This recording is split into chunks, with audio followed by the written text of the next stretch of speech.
My guy, science just proved that the Bible was real without even knowing it. Okay, so as y'all know, scientists just found out there's another DNA called Neanderthal DNA. Alright, so now I'm about to tell y'all why science just proved that the Bible was real without even realizing it. So scientists are saying that every race contains Neanderthal DNA. You know, Asians, Latinos, Europeans, Hispanics, and the list goes on. But they also say that every race has Neanderthal DNA except for African modern descendants, aka black people. Like, you know, they really just proven that the Bible really is talking about the black people and how they're the real Hebrew Israelites, the real Jews. No disrespect, but one of the scientists actually noted that it's kind of like them being the pure humans. Hey, that didn't come from me, that they said that. I'm just repeating it. Now let me tell you where Neanderthal blood came from. Neanderthals came from Nephilims. Nephilims came from giants. And giants came from the fallen angels. Now the Bible speaks about how the fallen angels were supposed to be protecting the humans. But instead they began to fancy them and began to do sexual activities with the women and men, creating children. These children became dysfunctional giants, like those of Goliath, the one that David fought in the Bible. The giants soon began to create their own offsprings, creating the Nephilims, which allowed the Nephilims to create kids, which resulted into Neanderthals. Now, Neanderthal skin couldn't expose to the sun, so they had to move to a colder climate, aka the Caucasus Mountains. See where I'm going there? Which is where they got the word Caucasians from. Their skin grew lighter and lighter, which created the lighter skin pigmentation, which a lot of these races and ethnicities carry till this day.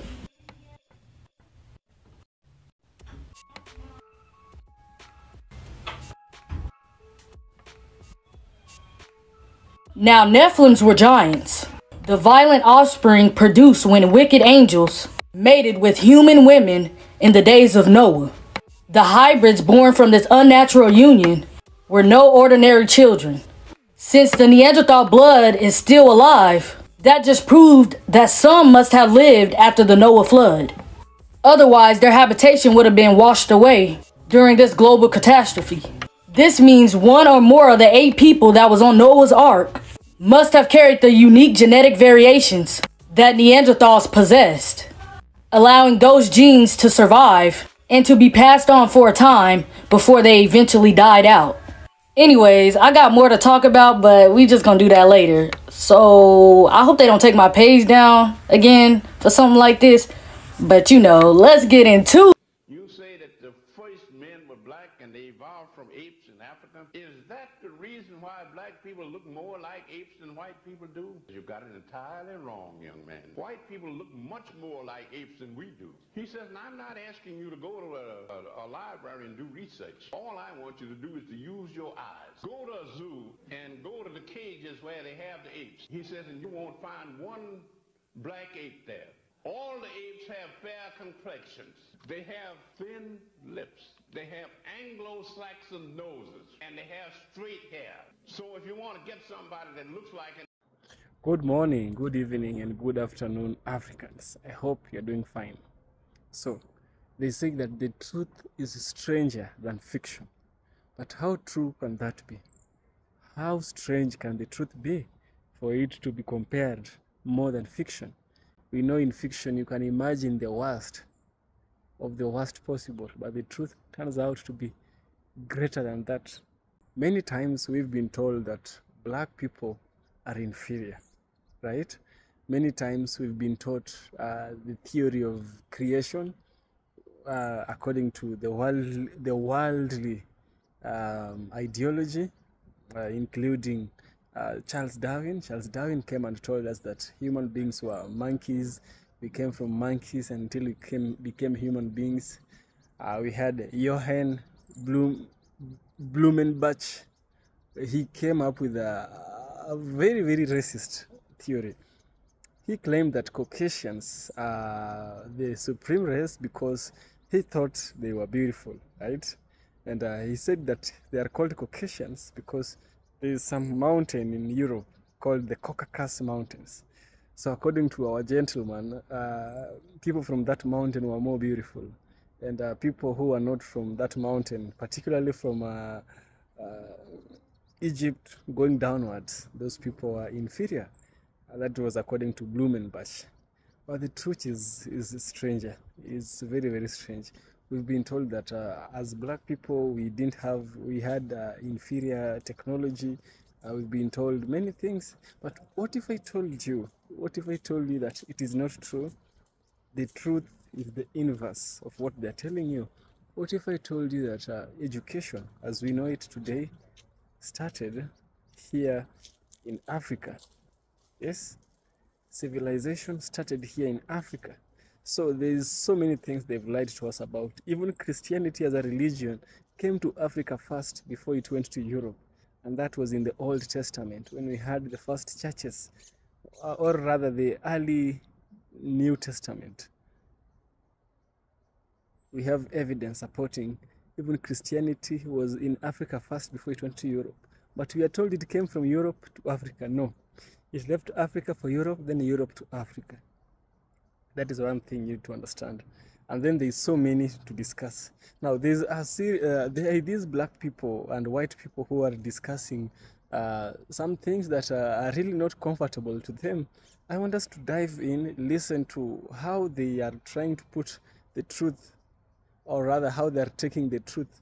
Is it easy or is it hard? Let's listen to them. I shall get back with a deeper critical analysis. Excuse how I look, but you don't have to because I really don't care. But I just got into it with a creator on here about black people's genetics.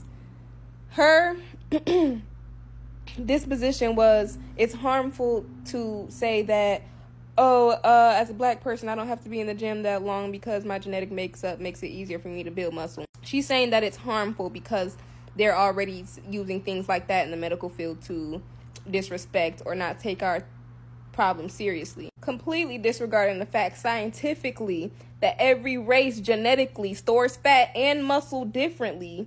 Just because ours is preferred, it's now a harmful rhetoric. I just don't think y'all are that smart, or y'all just not doing the research.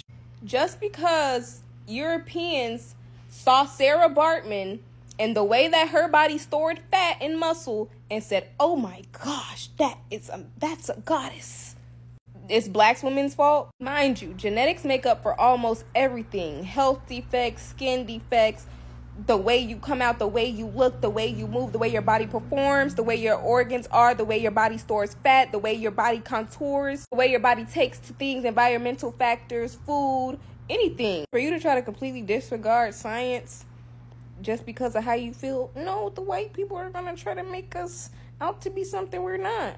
I'm sorry. Y'all were the same people that was letting them call y'all monkeys years ago and accepting it. Meanwhile, they're the closest blood relation to a fucking Neanderthal. This is what I mean when a lot of black people just get on here and just fucking say almost anything just because of how they're feeling. With no research, nothing to back it up. And that's why I will always take science and biology over these philosophers or whatever the fuck they want to call themselves, because... Not to be racist, but how are people black when the first two people that were made are white? I've read through the Bible quite a few times, and I might have to read it again because I can't remember where it mentions they were white. They were naked, though. If you believe in the Bible, answer these questions. Now, only one answers. I don't need to know you lost or you dumb or none of that shit. Just answer my questions, please. And all these answers should match because y'all all believe the same book. So in the Bible, it says Adam and Eve was the first people on this earth, right? But then how did all other races evolve? The two Caucasian people or whatever race they was, how could they possibly make other races? And better yet, wouldn't we all be related? Another question, Noah's Ark. My guy, honestly, it kind of make me sad how nobody in the comments can answer this man's questions, but I can. Alright, so first what you messed up at is when you brought up Adam and Eve and saying how two Caucasians can make other races. Let's start off by saying Adam and Eve was not white, they was not Caucasian. But two black people can make other races, which is called the Eve gene. You can just go read up on that yourself. Not to mention the oldest bone found in the world is from a black woman. Now let's get to the book of Enoch, which was taken out of the Bible. The book of Enoch was taken out of the Bible because it was rejected by the Jews, because it contained prophecies pertaining to Christ. Now let's get into how other races was really made while using the Bible. Scientists honestly proved that the Bible was real without even knowing it, honestly, when they found out about the Neanderthal DNA. I do not know if y'all know about the fallen angels. Everybody in this world was black to start off with. The fallen angels were sent down here to watch over the people. But instead, they started having sexual intercourse with the people. With the fallen angels having sexual intercourse with the people and disobeying God, they had kids and created giants. Which then giants started to have kids, which created Nephilims. And when them Nephilims began to have kids, they created Neanderthals. Which scientists proved that Neanderthals did exist. Which then the Neanderthals began to have kids. And not only that, where those people was living, there was a lot of sun. The Neanderthals couldn't take the heat. So they hibernated to the Caucasus Mountains. Which then the Neanderthals began to have kids, which began to create this. Caucasians were made, not born. It's a mutation. Also, and since you talked about the bloodline, God speaks about how after the 3rd or 4th generation, you lose a certain bloodline. Kind of like if a black person have a kid with a white person. That kid is 50% black, 50% white. Then say that kid goes back to a black person. Now that kid is going to be 75% black, 25% white. Then after that kid goes back to a black person, that kid is still going to have an itsy bitsy piece of a white DNA. But after that kid goes back to a black person, the white has disappeared and is soon to go back to its natural race. So sooner or later that whole bloodline will be wiped out. So think about where that bloodline will be at after thousands of years has passed. You had a lot of questions, so now I gotta make a part 2. Be related? Another question, Noah's Ark. So y'all truly believe that Noah grabbed 2 of each animal and put them on a boat and none of them ate each other? Y'all call me a deceiver and an antichrist for not believing in something that obviously doesn't make sense. So I just want to know, how do we repopulate after Noah's Ark if God flooded the whole entire planet and only Noah and his family survived? Y'all saying that Noah's our ancestors? So you telling me this guy right here, including me, and this guy has the same ancestor and we're all related? I really want to see what answer y'all can give me for that. Just think about how you sound while you're typing it. Another question, if heaven and hell is real, you have to die to go to heaven and hell.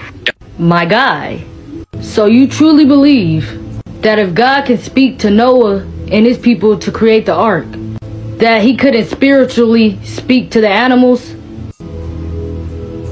to let them know not to eat each other?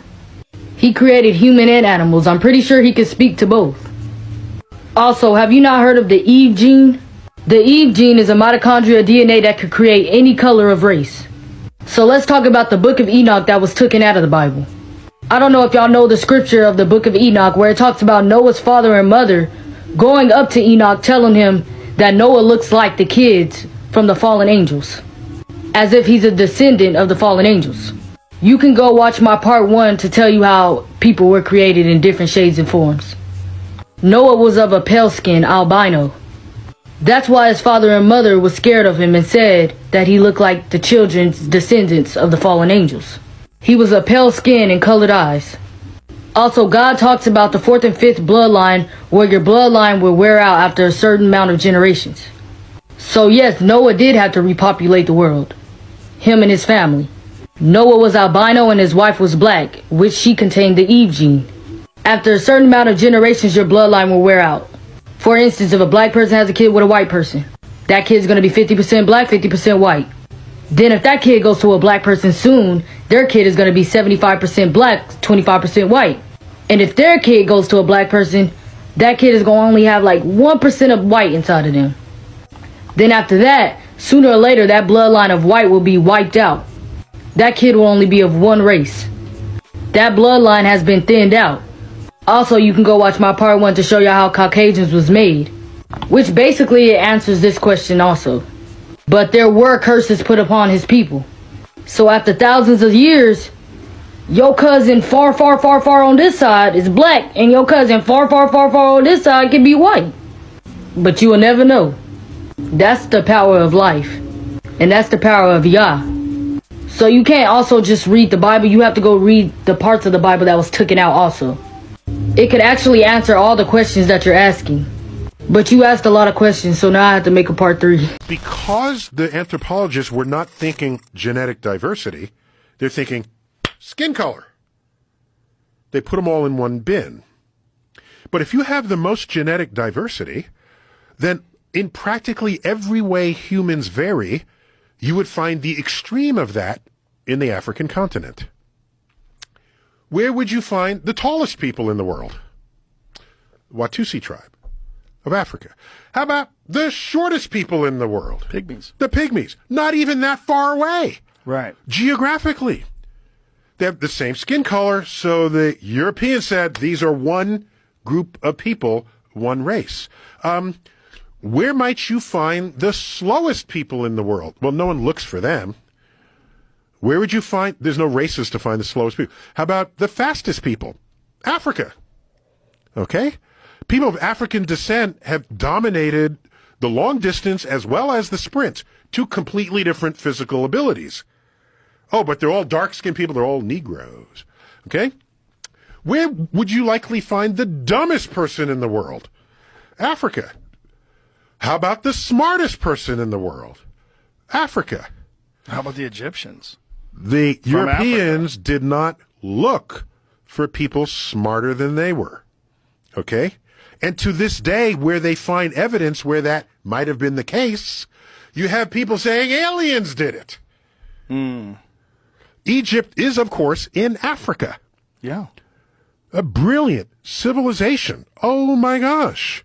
While Europeans were still either disemboweling heretics or whatever the hell they were doing, even before that, thousands of years ago. So my point is, if you don't look for it and you don't find it and you're going to create a map of humans of the world, you're going to put yourself at the top. That's what you're going to do. And you're going to write things like this. Who do you want to hear from? Thomas Jefferson or Francis Galton? Jefferson. Jefferson, 1785. Speaking of the Negroes, comparing them by their faculties of memory, reason, and imagination, it appears to me that in memory, they are equal to the whites.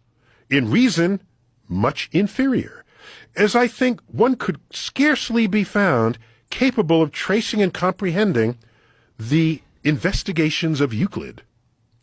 And in imagination, they are dull, tasteless, and anomalous. What is Euclid?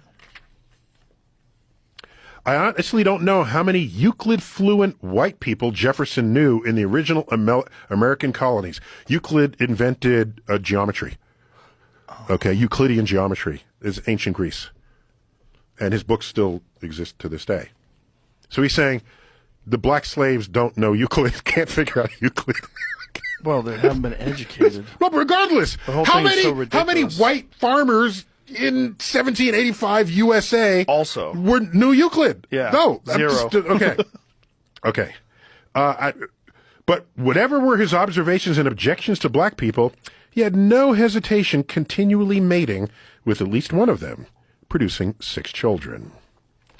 So you know what I did here?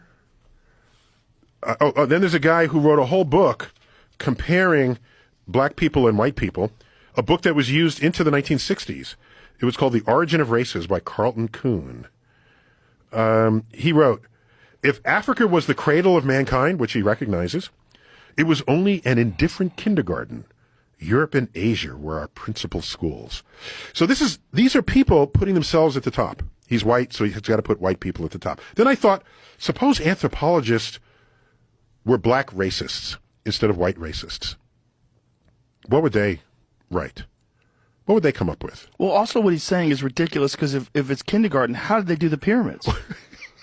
It's the most complex structures ever known to man. Hold on.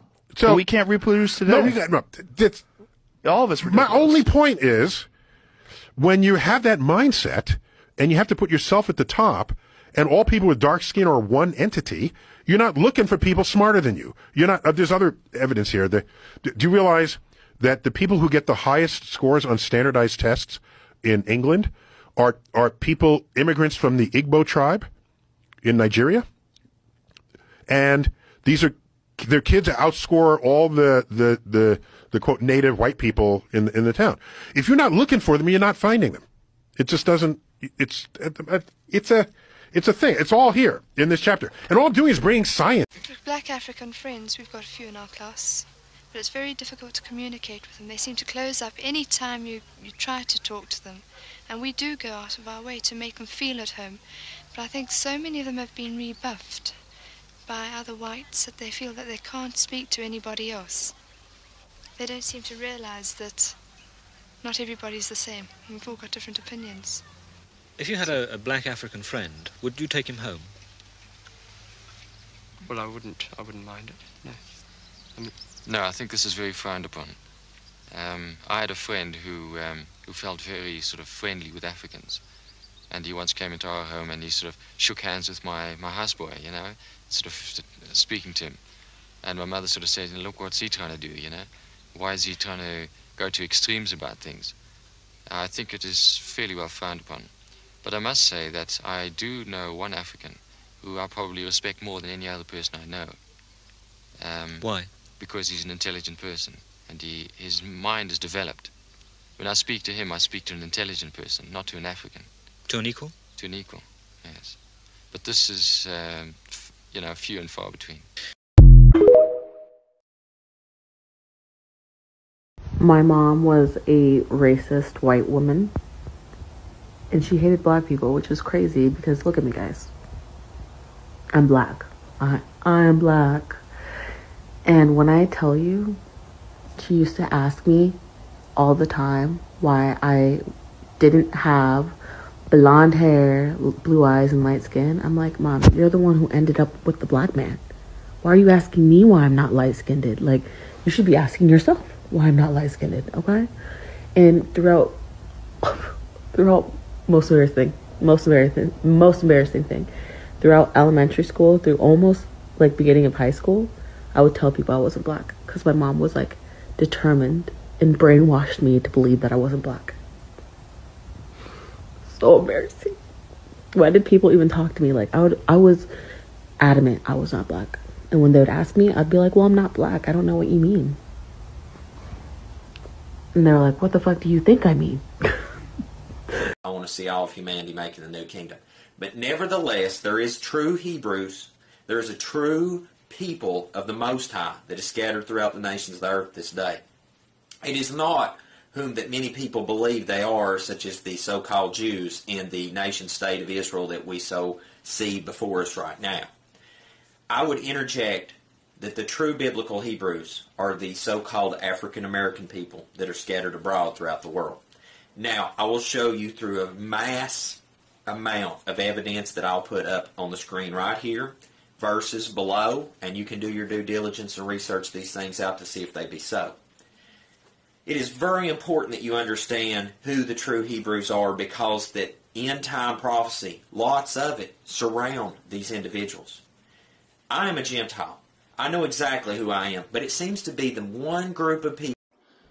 Now, after carefully listening to these specific Americans, African Americans, white Americans, Latina Americans, the bone of contention here is the origin of man, right?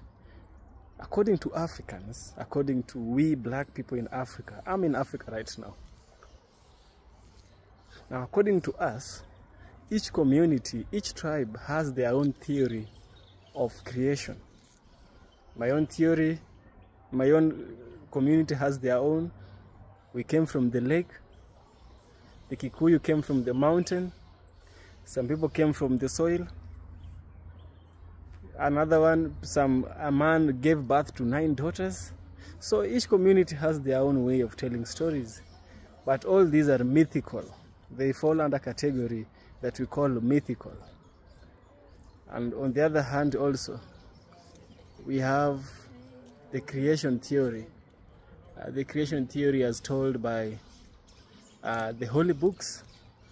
We have the creation theory as per Judaism, the creation theory as per Islam, as per Christianity, as per the Hindus, as per the Sikhs. So each religion has their own creation theory. So you are beginning to ask yourself, where is the truth? Because this truth cannot be in copies. The truth can't be everywhere. The truth is always single. We don't have versions of truth. The truth is one. So who is telling the truth? The mythical, the creation, and if it's the creation, which religion? I personally will bank on the Christianity religion. The Christianity religion discusses Adam and Eve, and it discusses the Garden of Eden. Today, the Garden of Eden, as we are told, it was found in Iraq. Why Iraq? Iraq is the place where we have two rivers. We have River Euphrates and we have River Tigris. So the Garden of Eden was in between these two rivers. This tells us that the creation that existed there can't be white. It also can't be black. It's a Middle Eastern. It has the skin tone of the Middle Easterns. Red-brown or tannish brown, I would say. With hair which may look like wool, right? That is how they looked like. Now, if we put that one aside, the creation theory aside, in which I believe in the Christianity theory, which is also the Judaic theory. Now let's come back and let's look at the scientific theory, which is widely accepted by people who do not accept creation theory as the truth. The scientific theory was developed by a man by the name of Charles Darwin. Charles Darwin developed this theory of evolution. He studied 4 stages in which evolution took place: mutation, adaptation, isolation, and then natural selection. Natural selection is where the environment itself selects after the organism has passed three stages of evolution. And that's why today we don't have the dinosaurs, in as much as great they were. We don't have the mammoths, even as great they appeared to be. Nature did not select them, right? Other organisms have also gone extinct during our lifetime. Nature did not select them. So I'm bringing a point here, a point that should be understood, a point that is here to elongate the doubts that people are having in their minds. According to Charles Darwin, he tells us that East Africa was the cradle of mankind. That is what he tells us. But does he have evidence? Because for a scientific theory, it has to be empirical. It has to be supported by rationalism and empirical evidence. Yes, it does exist. If you look at the climate of East Africa, it was favorable for the upcoming and for the survival of the Egyptopithecus, Australopithecus, and all those Pithecus. I didn't cram them because I don't believe in them. But for the sake of clarifying the truth here, I have to name but some, right? So here is where we are. Where is the truth? Who are the first original human beings?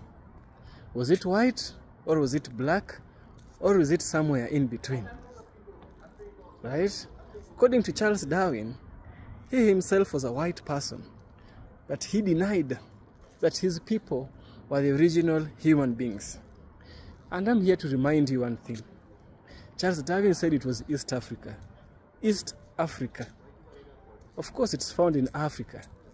Why would a white person be the original mankind in East Africa? It would have been making sense if it was East Europe, right? But it's not. The truth is this. The black gene is the most dominant gene. You put a black man and a white woman, or a black woman and a white man, they'll give birth to a black child. But you put white and white, still white.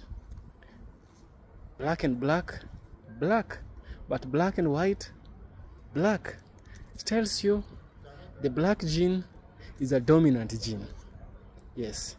That's why I highly believe the black person or someone who was close to black, like the Middle Easterns, were the original human beings. I'm saying this with regard to the Judaic creation account. Yes. If you value what I do, be sure to subscribe. I'll sure to appreciate. We'll see you in the next one.